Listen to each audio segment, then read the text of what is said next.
रात में हम घने जंगल के बीचों बीच एक लकड़ी के घर को देखते हैं। इस घर में कुल 3 लोग रहते हैं, जिनमें एक माँ नॉर्मा और 2 उसके बच्चे सैम और नोलन हैं। इन सभी का बाहरी दुनिया से कोई ताल्लुक नहीं। असल में आज से कुछ साल पहले दुनिया में एक ईवल ने हमला किया था, जिसके बाद दुनिया में बस कुछ ही लोग जिंदा रह पाए। काफी साल गुजर जाने के बाद दुनिया अब बिल्कुल बदल चुकी है। नॉर्मा के मुताबिक वो ईवल इनके घर के आसपास ही रहता है। नॉर्मा अपने बच्चों को बताती है कि ईवल कभी भी किसी भी तरह का रूप बदल सकता है और अगर वो किसी को हाथ तक भी लगा ले तो वो इंसान भी ईवल बन जाता है। वो अपना कंट्रोल खो देता है और जो भी उसके सामने आए वो उसे मार देता है, लेकिन वो इनके घर को नुकसान नहीं पहुंचा सकता और ना ही उनको जो इस घर से जुड़े हुए हैं। इसीलिए जब भी ये लोग अपने घर से बाहर निकलते हैं, इनकी बॉडी के साथ एक रस्सी बंधी होती है, जिसका दूसरा सिरा घर के साथ जुड़ा हुआ होता है। ईवल ना तो रस्सी काट सकता था और ना ही उसको कोई नुकसान पहुंचा सकता था जो रस्सी के साथ बंधा हुआ होता था। अब ऐसे ही पिछले कई सालों से ये लोग रस्सी बांधकर जंगल में जाया करते थे, वहां से शिकार करके अपना गुजारा किया करते थे।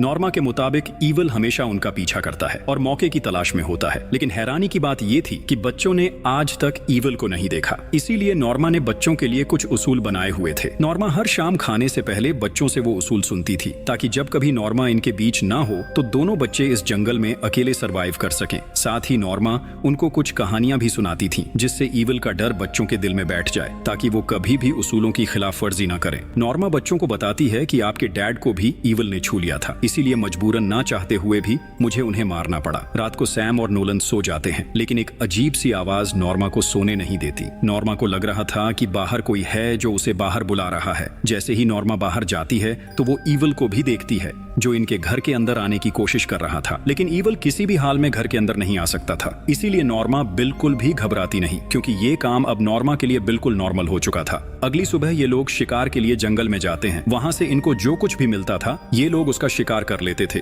चाहे वो कीड़े मकोड़े, सांप या मेंढक ही क्यों ना हो। यहाँ हमें एक बात पता चलती है कि दोनों बच्चे अपनी मॉम से बहुत ज्यादा प्यार करते हैं, लेकिन सैम हमेशा अपनी मॉम की बात मानता है और उसे अपनी मॉम पर यकीन है कि वो जो कुछ भी बोल रही हैं वो सब सच है। लेकिन नोलन को लगता है कि ईवल नाम की कोई चीज है ही नहीं, इसीलिए नोलन कभी कभी जरूरत पड़ने पर उसूलों को तोड़ भी दिया करता था। नोलन ने आज तक ईवल को नहीं देखा, इसीलिए वो देखना चाहता है कि ईवल आखिर दिखता कैसा है। नोलन अक्सर अपनी मॉम से बाहरी दुनिया के बारे में पूछता है और कहता है कि मॉम, मुझे लगता है कि आप जिससे डरती हैं वो सिर्फ आपका वहम है। हो सकता है बाहर सब कुछ नॉर्मल हो, हमें वहां जाकर देखना चाहिए। लेकिन नॉर्मा नोलन से कहती है कि ये सब ईवल का ही काम है, वही तुम्हारे दिमाग में ऐसे ख्याल डालता है ताकि तुम मुझ पर शक करो। ईवल ये चाहता है कि हम में से कोई रस्सी के बिना बाहर जाए और वो उसका शिकार कर सके। अगली सुबह शिकार करते हुए नोलन को एक पेड़ के ऊपर से एक पंछी के अंडे मिल जाते हैं। जब वो उनको उठाता है तब एक अंडा नीचे गिर जाता है। नोलन की रस्सी इतनी नहीं थी कि वो अंडे तक पहुंच पाता। अब अगर नोलन को अंडा चाहिए तो उसे रस्सी खोलकर वहां जाना होगा। नोलन ऐसा करने ही वाला था, तभी वहां सैम आकर उसे रोक लेता है। सैम कहता है कि रस्सी खोलते ही ईवल तुम पर हमला करके तुम्हें मार देगा, इसलिए अच्छा यही है कि हम चुपचाप घर वापस चले जाएं। नोलन पहले तो कुछ नहीं कहता, लेकिन वापस जाते हुए नोलन गुस्से में आकर सैम की रस्सी पर पांव रख देता है, जिससे सैम फिसल कर नीचे गिर जाता है और उसकी रस्सी खुल जाती है। नीचे गिरते ही सैम का पांव पेड़ की शाख में फंस जाता है। नोलन अब सैम की मदद के लिए नहीं जा सकता था, क्योंकि रस्सी छोटी थी, इसीलिए वो अपनी मॉम को बुलाने के लिए सीटी बजाता है। नॉर्मा सीटी की आवाज सुनते ही घबरा जाती है और भागती हुई अपने बच्चों की तरफ जाने लगती है, लेकिन मसला ये था कि नॉर्मा की रस्सी भी वहां तक नहीं पहुंच पाती। नॉर्मा अब अपने बच्चों को बचाने के लिए जल्दी से रस्सी खोलती है और दोनों बच्चों को बचाकर ऊपर ले आती है। तभी हम ईवल को देखते हैं, जो एक ओल्ड लेडी के रूप में इनके पास आती है। लेडी की सांप की तरह जुबान थी और वो बहुत डरावनी लग रही थी, लेकिन अच्छी बात ये थी कि नॉर्मा ने लेडी के आने से पहले ही अपने साथ साथ बच्चों को रस्सी से बांध दिया था। ईवल नॉर्मा को नजर आ रहा था, लेकिन बच्चे उसको नहीं देख पा रहे थे। लेकिन बच्चों और लेडी के डर से हम इस बात को समझ सकते हैं कि ईवल उनके पास ही है। जैसे तैसे ये लोग अपनी जान बचाकर घर आ जाते हैं। नॉर्मा को सैम और नोलन पर बहुत गुस्सा आया हुआ था, इसीलिए वो उन दोनों पर बहुत ज्यादा चिल्लाती है। नॉर्मा ने अपने घर में एक छोटा सा बेसमेंट बनाया हुआ था, जिसमें वो अपने बच्चों को सजा के तौर पर बंद कर दिया करती थी, ताकि बच्चों को अंधेरे में डर लगे और बच्चे ईवल के लिए अपना डर दिल में रखें, ताकि वो उससे अपनी हिफाजत कर सकें। जंगल में रस्सी खुलने के बाद सैम बिल्कुल ठीक था, इसीलिए नोलन का यकीन और भी ज्यादा बढ़ जाता है। एक दिन नोलन सैम से पूछता है, जब तुम्हारी रस्सी खुली थी तो क्या तुम्हें कुछ अजीब महसूस हुआ?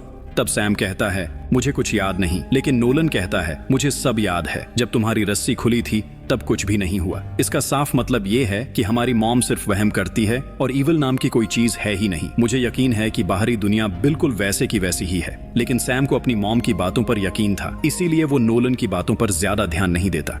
एक दिन नोलन और नॉर्मा अपने ग्रीन हाउस में कुछ सब्जियां लगा रहे थे। तब नोलन अपनी मॉम की कमर पर एक सांप का टैटू देखता है। तब नॉर्मा बताती है कि मुझे ईविल अक्सर सांप की शक्ल में दिखाई देता है, इसीलिए मैंने सांप का टैटू बनवाया ताकि ईविल मुझे पहचान ना सके। तब नोलन बहुत प्यार से नॉर्मा को समझाने की कोशिश करता है। वो कहता है मॉम, हो सकता है बाहर की दुनिया बिल्कुल ठीक हो, हमें बाहर जाकर देखना तो चाहिए। ऐसे कैसे हो सकता है कि पूरी दुनिया में सिर्फ हमारा घर ही बचा है? तब नॉर्मा नोलन को समझाती है कि तुम शुक्र करो कि हमारा घर सेफ है, नहीं तो अब तो हम में से कोई भी जिंदा ना होता। अब ऐसे ही काफी महीने और भी गुजर जाते हैं। नोलन को अपनी मॉम की बातों पर अभी भी यकीन नहीं होता। अब तक तो वो पक्का यकीन कर चुका था कि उनकी मॉम उनसे झूठ बोल रही हैं। अब तो इनके पास खाने को भी कुछ नहीं, इसीलिए ये लोग पेड़ों के पत्ते और शाखें खाकर गुजारा करते हैं। एक रात नोलन सैम को फोर्स करता है कि हमें यहाँ से निकलना होगा। मुझे यकीन है कि बाहर कोई भी खतरा नहीं, लेकिन सैम कहता है कि हम मॉम को ऐसे अकेला नहीं छोड़ सकते। तब नोलन कहता है अगर हम यहाँ रहे तो हम भूख से मर जाएंगे, इससे बेहतर यही है कि हम यहाँ से निकलें और अपनी मॉम के लिए भी कुछ ला सकें। अब इन दोनों की सारी बातें नॉर्मा बाहर खड़ी होकर सुन रही थी। अगली सुबह नॉर्मा अपने बच्चों को एक पुराना कैमरा और साथ कुछ पिक्चर्स दिखाती है। इसके बाद नॉर्मा अपने साथ बच्चों की भी एक पिक्चर बनाती है, क्योंकि उसे भी लग रहा था कि अब उसके बच्चे उसे छोड़कर चले जाएंगे। नॉर्मा अपने बच्चों को कहती है कि हमारे पास अब खाने को कुछ भी नहीं, इसीलिए हमें अब ना चाहते हुए भी अपने डॉग को मारना होगा। डॉग को मारने से हमें 1 महीने तक का खाना मिल सकता है। लेकिन नोलन अपने डॉग टॉम से बहुत प्यार करता था, वो किसी भी तरह उसे बचाना चाहता था, इसीलिए नोलन ऐसा करने से साफ इनकार कर देता है कि हम ऐसा नहीं करेंगे। तब नॉर्मा कहती है मुझे तो लगता है तुम पर भी ईविल का असर होने लगा है, वही तुम्हें हमारे खिलाफ कर रहा है ताकि वो हम सबको अलग अलग करके मार दे। नोलन के बार बार मना करने पर भी नॉर्मा नोलन की बात नहीं सुनती और टॉम को लेकर ग्रीन हाउस में चली जाती है। नॉर्मा क्रॉसबो लेकर टॉम को मारने ही वाली थी कि तभी नोलन वहां आ जाता है। नोलन ग्रीन हाउस का दरवाजा बाहर से लॉक कर देता है और मॉम से कहता है मैं आपको ऐसा नहीं करने दूंगा, यहाँ कोई भी किसी तरह का ईविल नहीं है, आपको इस बात को मानना होगा। तभी नोलन नॉर्मा की रस्सी काट देता है। अचानक ईविल नॉर्मा की मॉम के रूप में उसके सामने आ जाता है। ईविल अब धीरे धीरे उसकी तरफ बढ़ने लगता है। नॉर्मा ईविल के हाथों मरकर ईविल नहीं बनना चाहती थी, इसीलिए वो पीछे से एक शीशा तोड़ती है और अपनी गर्दन काट देती है। वहीं नॉर्मा की मौत हो जाती है। सैम देखता है कि नोलन ने मॉम की रस्सी काट दी थी, इसीलिए वो भागता हुआ मॉम की तरफ जाता है, लेकिन अब तक बहुत देर हो चुकी थी। सैम अपनी मॉम को मरा हुआ देखकर अंदर से टूट जाता है। वो बहुत ज्यादा रोता है। अब तक तो नोलन भी समझ चुका था कि उससे बहुत बड़ी गलती हो चुकी है, उसकी वजह से उसकी मॉम अब इस दुनिया में नहीं रही। नोलन को भी अब यकीन हो चुका था कि वाकई ईविल कितना खतरनाक है, उसने हमारी मॉम को ही मार दिया। सैम अपनी मॉम के मरने के बाद बहुत ज्यादा बीमार हो चुका था, क्योंकि उनका ख्याल रखने वाला अब कोई भी नहीं था। इनके पास अब खाना भी नहीं था, यानी इनका सरवाइव करना और भी ज्यादा मुश्किल हो चुका था। एक दिन सैम तबीयत खराब होने की वजह से घर ही था, इसीलिए नोलन अकेला ही शिकार के लिए जंगल में चला जाता है। आगे जाते हुए नोलन को एक रोड नजर आता है। तब नोलन मदद के लिए चिल्लाता है कि शायद कोई इधर हो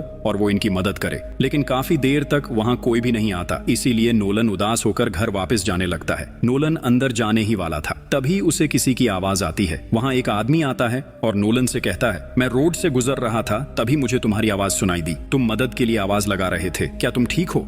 नोलन को लगता है ये ईविल ही है जो आदमी के रूप में उसको अपने बहकावे में लाने की कोशिश कर रहा है। तभी बीमार हालत में सैम अपनी मॉम का क्रॉसबो लेकर बाहर आता है और आदमी को पॉइंट कर लेता है। आदमी समझाने की कोशिश करता है कि मैं तो तुम्हारी मदद के लिए यहाँ आया हूँ, अगर तुम्हें मदद नहीं चाहिए तो मैं चुपचाप यहाँ से चला जाता हूँ। जैसे ही वो आदमी वहाँ से जाने वाला था, तभी सैम उस पर क्रॉसबो चला देता है, जिससे आदमी को बहुत गहरी चोट आ जाती है। आदमी रेंगते रेंगते जंगल में चला जाता है। नोलन आदमी के पास एक बैग देख लेता है, इसीलिए वो जंगल में उसके पीछे जाता है। आदमी अपनी आखिरी सांसें लेते लेते मदद के लिए कॉल कर देता है। नोलन जल्दी से आदमी से बैग छीनकर अपने घर ले आता है, जिसमें से उन्हें बहुत सारा खाने का सामान मिल जाता है। इस बात से इन्हें एहसास होता है कि इन्होंने एक बेगुनाह इंसान को मार दिया। खैर, काफी दिनों बाद इन्हें खाने का सामान मिलता है, तो ये दोनों खाने पर टूट पड़ते हैं। रात को इन्हें एक बच्ची की आवाज सुनाई देती है। बच्ची इनको बताती है मेरे डैड किसी की मदद के लिए जंगल में आए थे, लेकिन काफी घंटे गुजर जाने के बाद भी वो वापस नहीं आए। सैम भी लड़की को सब सच बता देता है। मुझे लगा था कि वो एक ईविल है, इसीलिए मैंने गलती से उन पर क्रॉसबो चलाकर उनको मार दिया। ये सुनते ही लड़की बहुत ज्यादा डर जाती है और वहां से भागने लगती है। सैम भी अब लड़की का पीछा करता है, लेकिन थोड़ा ही दूर जाने पर सैम को एहसास होता है कि वो जंगल में बिल्कुल अकेला है। तभी उसे अपने आसपास ईविल दिखाई देने लगता है। सीन कट होता है और हम नोलन को देखते हैं जो सैम की तलाश में जंगल में जाता है। नोलन को ऐसा लगता है कि ईविल ने सैम को अपने कंट्रोल में कर लिया है। काफी देर तक सैम को ढूंढने पर जब नोलन को सैम नहीं मिलता तो निराश होकर नोलन घर लौट आता है। तभी उसे सैम दिखाई देता है जो एक तरफ मुंह करके गुमसुम बैठा हुआ था। सैम नोलन को मारने की कोशिश करता है और देखते ही देखते घर को आग भी लगा देता है। सैम ने नोलन को अंदर ही लॉक कर दिया था। तभी नोलन घर के बेसमेंट में चला जाता है। पूरा घर आग की लपट में आकर जल जाता है। थोड़ी ही देर में रेस्क्यू वाले भी वहां पहुंच जाते हैं। बेसमेंट में होने की वजह से नोलन की जान बच जाती है। नोलन जो कह रहा था वो बिल्कुल सच था। दुनिया बिल्कुल वैसे की वैसी ही थी। उनकी मॉम ने उन्हें कैद में रखा हुआ था। इसके बाद हम जंगल के अंदर नॉर्मा का पुराना कैमरा देखते हैं जहां सैम की एक पिक्चर भी थी। उस पिक्चर में सैम के कंधे पर ईविल का हाथ था, जिससे हमें पता चलता है कि ईविल सच में एग्जिस्ट करता था, लेकिन सिर्फ उनकी फैमिली पर ही। इसीलिए उनकी मॉम ने उन्हें दुनिया से दूर रखा हुआ था ताकि ईविल बाहरी दुनिया में जाकर पूरी दुनिया को अपना शिकार ना बना सके, क्योंकि अगर ईविल इनके साथ जंगल से बाहर जाता तो वो औरों को भी नुकसान पहुंचाता, जिससे एक एक करके सारी दुनिया ईविल का शिकार हो जाती। लेकिन अब सैम के साथ ईविल भी जंगल से बाहर निकल चुका था, तो शायद अब ईविल बाहरी दुनिया में भी नुकसान करे। और इसी के साथ मूवी यहीं खत्म हो जाती है। आपको मूवी